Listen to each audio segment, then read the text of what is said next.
হয়েছে দিদি? এতদিন কথাটা আপনাকে আমাকে বলিস কেন? আর এতদিন কথাটা আমাকে বলিস নি কেন? আজও বলতাম না। যদি না ওই সুটকেসটা চুরি করতে গিয়ে তুই আমার হাতে নাতে ধরা পড়ে যাস। আমি তো ভাবতে পারছি না, কিছুতেই ভাবতে পারছি না যে কিন্তু তোর এই অবস্থা করলো কে? কিন্তু কে তোর এই অবস্থা করলো দিদি? কি লাভ জেনে? কি লাভ জেনে? সহানুভূতি মিথ্যে সহানুভূতি, সান্ত্বনা আর কিছু অভিনন্দন, তাই তো। কিন্তু তোরা কি কেউ পারবি আমার সেই পুরনো দিনগুলো ফিরিয়ে এনে দিতে? কেউ পারবি আমার দিনগুলো ফিরিয়ে এনে দিতে? কিন্তু আমার দাদা যে সবার সামনে তোমাকে ছোট করেছে, কৌরবের সভাতে দ্রৌপদীদের তাই তো হয় না।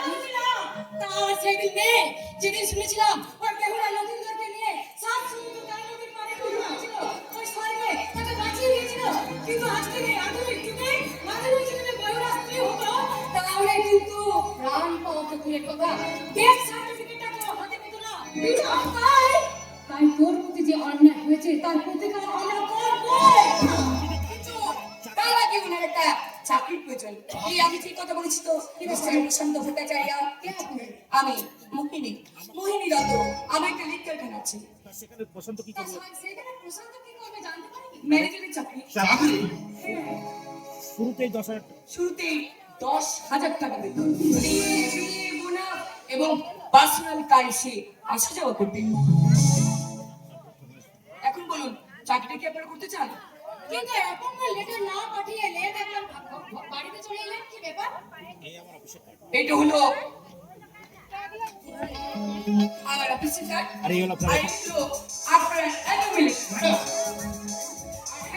একটা কথা, চাকরিটা যদি করতে না চান দয়া করে যেন ফোন করে চালিয়ে নেবেন।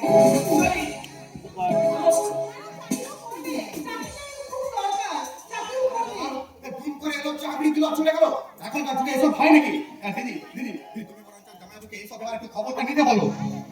প্রশান্ত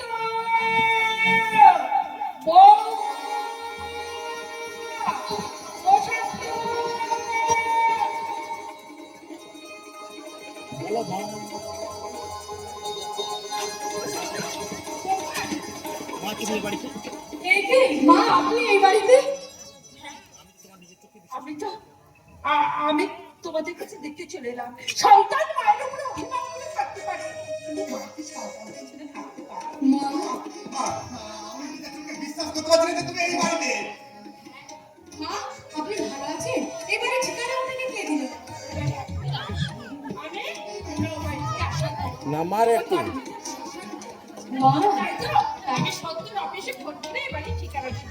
বেশ করেছেন মা, বেশ করেছেন।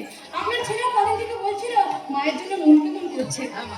তোমাকে তোমার সাথে কথা বলতে এবং তোমাকে দেখতে আমার মনটা খুব কি করছিল। আচ্ছা মা, ভাবে যান, এবারে বলো তো বাবা কেমন আছে, প্রশান্ত কেমন আছে? ইউটিউবে দিব। হ্যাঁ, মা, ছেলেগুলো এত কষ্ট করে করছে।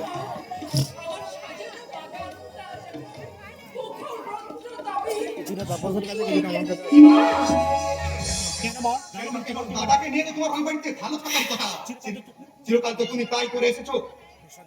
ওরে প্রশান্ত, থেকে আমি দেখছি জ্ঞানবার পর থেকে আমি দেখে আসছি দাদাকে আর আমাকে একই খাবার একই থালাতে খেতে দিতে।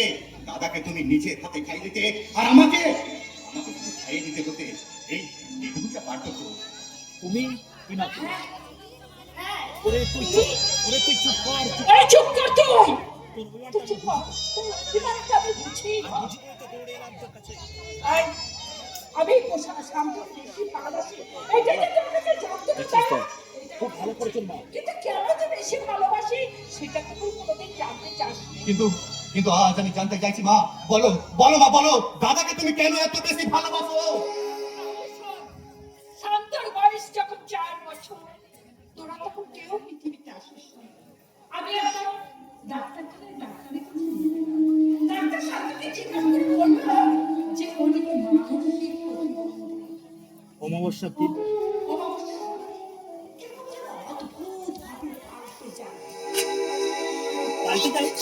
হ্যাঁ, তোমরা বিশ্বাস করো?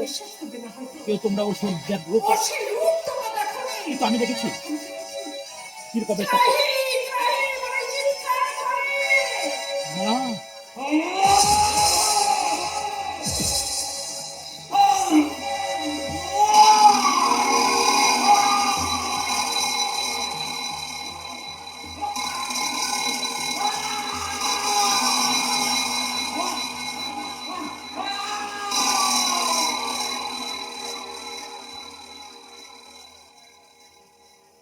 আমি ছাড়া ওকে আমি ছাড়া ওর সেই রূপকে ও শান্ত করতে পারে না। তাই তো বেশি ভালোবাসা তাই দিও। তো, ওকে বেশি ভালোবাসা দিয়ে আদর যত্ন দিয়ে ওকে আমি ভুলিয়ে বুকের মাঝে ভুলে রাখতে চাই। ও যে আমার অসুস্থ ও যে ছেলে, আমার অসুস্থ ছেলে মিলে যাচ্ছে।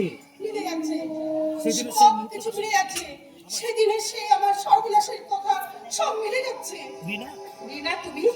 হ্যাঁ মাসিমা, আপনার কি মনে আছে আপনার কি মনে আছে সেই দিনটা, সেই দিনটার কথা? কালী পুজোর রাত? সেই কালী পুজোর রাত, 12ই কার্তিক, সেই দিন ছিল অমাবস্যা রাত। অমাবস্যা কোজাগরীর রাত, চারিদিকে অন্ধকার, ঢাক ঢোলের আওয়াজ, আর তার মধ্যে সেই জায়গাটা অদ্ভুত পরিবর্তন।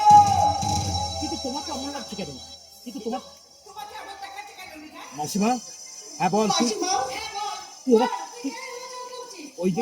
ওই দিনই যে আমার ওই দিনই যে আমার চরম সর্বনাশ হয়েছে রে রিনা। হ্যাঁ। শান্ত যে বা শান্ত যে বাসে করে দিতে যেত, সেই বাসে করে আমিও টিউশনি পড়াতে যেতাম। এখানে সাতটা তারপরে শান্ত সরলতা দেখে আমি মনে মনে ওকে ভালোবেসে ফেললাম। তারপর কি? তারপর ওই কালী পুজোটাতে তারপরে ওই কালী পুজোর রাতে ও ও আমাকে- আমাকে নিয়ে বেড়াতে বেরোলো। আমি হঠাৎ করে লক্ষ্য করে দেখলাম ওর চোখ মুখ দিয়ে যেমন কেমন আগুনের গোলা চলছে। ও আমাকে কেমন করে দেখছে। আমি ওর কাছে যেতেই ও আমার মুখটা দেখলো, হাতটা বেঁধে ফেলে ও আমার সর্বনাশ করে দিল।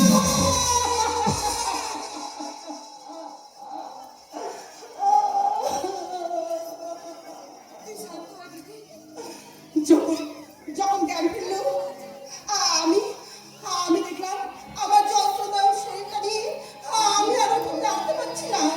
তারপরে আমি শুনতে পাই ওই কারখানায় ওরা রতনকে ফোন করে বলে, গঙ্গার জলে বডিটা ফেলে দিয়ে আয়। আমি বললাম ঠিকই শান্ত, মারা গেছে নাকি? শান্ত বললো না, মরলে গলা টিপে মেরে দিবি। আমি বললাম হ্যাঁ হ্যাঁ শান্ত, হ্যাঁ আমাকে টাকার দরকার, কিন্তু আমার 50,000 টাকার দরকার। 50,000 টাকা আমি কোথায় পাবো? আমার ছেলে যে অসুখ, কাল রাত্রি পরশু দিন আমাকে ফেরত যেতে হবে। আর ডাক্তার বলছে 7 দিনের মধ্যে অপারেশন না করলে ছেলেটা আবার মারা যাবে।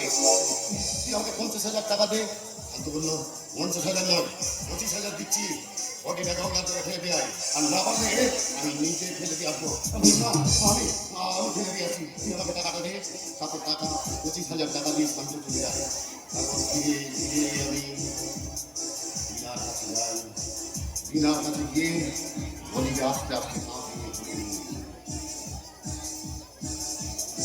তারপর অনেক তারপরে সেই যন্ত্রণা নিয়ে আমি আস্তে আস্তে উঠে দাঁড়ালাম। উঠে দাঁড়িয়ে আমাকে রতন নিয়ে গেল। তারপরে আমার জ্ঞান হারায়। তারপর জ্ঞান ফিরে আমি শুনতে পাই ওই রতন আমাকে 25,000 টাকায় প্রতিটা পল্লীতে বিক্রি করে দিয়েছে। আমি তোমাকে 25,000 টাকায় বিক্রি করে দিয়েছিলাম। আমি তোমাকে 25,000 টাকায় বিক্রি করেছিলাম। জিজ্ঞাসার প্রশ্ন। জিজ্ঞাসা না ভাই, আমি রতন। আমি রতন দালাল। রতনদা? একমাত্র ছেলের চিকিৎসার জন্য টাকা জোগাড় করবার জন্য আমি সব- আমি সেদিন অজ্ঞান অবস্থায় এটাকে কাঁধে নিয়ে গিয়ে ওই প্রতিটা পল্লীতে বিক্রি করেছিলাম। তারপর 50,000 টাকা নিয়ে বড় আনন্দে ছুটতে এসে বাড়িতে এসে দেখি একসঙ্গে আমি এত কিছু করলাম। সেই ছেলেটা আমার মারা। হ্যাঁ রিনা, তারপর থেকে তো পাপে প্রায়শ্চিত্ত করলাম। এই পাপের প্রায়শ্চিত্ত করবো বলে বনে বাদামি বাদামি খুঁজে নিয়েছি। যেদিন তোমার সঙ্গে পার্কে দেখা হলো, সেদিন থেকে আমি তোমাকে ছায়ার মতো ঘিরে রেখেছি। পারলে তুমি আমাকে ক্ষমা করে দিও। না না, আমি তোমাকে ক্ষমা করতে পারবো না। না না রতনদা, না। আমার এই সর্বনাশের জন্য আমি তোমাকে কিছুতেই ক্ষমা করবো না। আমার এই সর্বনাশের জন্য শান্ত যতটা দায়ী, তার চেয়ে বেশি দায়ী তুমি। না, আমি তোমাকে কিছুতেই ক্ষমা করবো না। কিছুতেই না। স্বয়ং ঈশ্বর তোমাকে ক্ষমা করতে পারে, কিন্তু আমি তোমাকে ক্ষমা করবো না। ক্ষমা করবো না। আমি তোর সম্বন্ধে এসব আমি কি শুনছি? এসব আমি কি শুনছি? আমার কেমন যেন ভয় হচ্ছে। আমার জন্য তোমার ভয় করছে? তোর বাড়িতে- প্রশান্ত, বৌমা, তোরা দুটো আমার কাছে আয় তো। শোন, তোরা বাড়ি ফিরে চল। আর কোনো কথা শুনতে চাই না। তোরা বাড়ি ফিরে চল। আজ আবার অমাবস্যা। দাদাকে আমাদের দিব্যি দিয়েছে, সেই দিব্যির পরে আমি ওই বাড়িতে ফিরে যেতে পারবো না ভাই। আমি শান্তকে বলবো দিব্যি তুলে দিতে। অমাবস্যার দিন, কালী পুজোর রাত, আমার যেন ভীষণ ভয় করছে। ওই দিন তোরা আমার চোখের সামনে থাকবি। তোরা আমার চোখের সামনে থাকবি। মা, তোমরা তোমার সাথে থাকতে যতক্ষণই যাই এই না বাড়িতে কালী পুজোর দিন যাবি এটাই আমার শেষ কথা আর তোরা যদি না যাস তাহলে 250 বছরের কালী পুজো আমি বন্ধ করে দেব এটা তো মায়ের আদেশ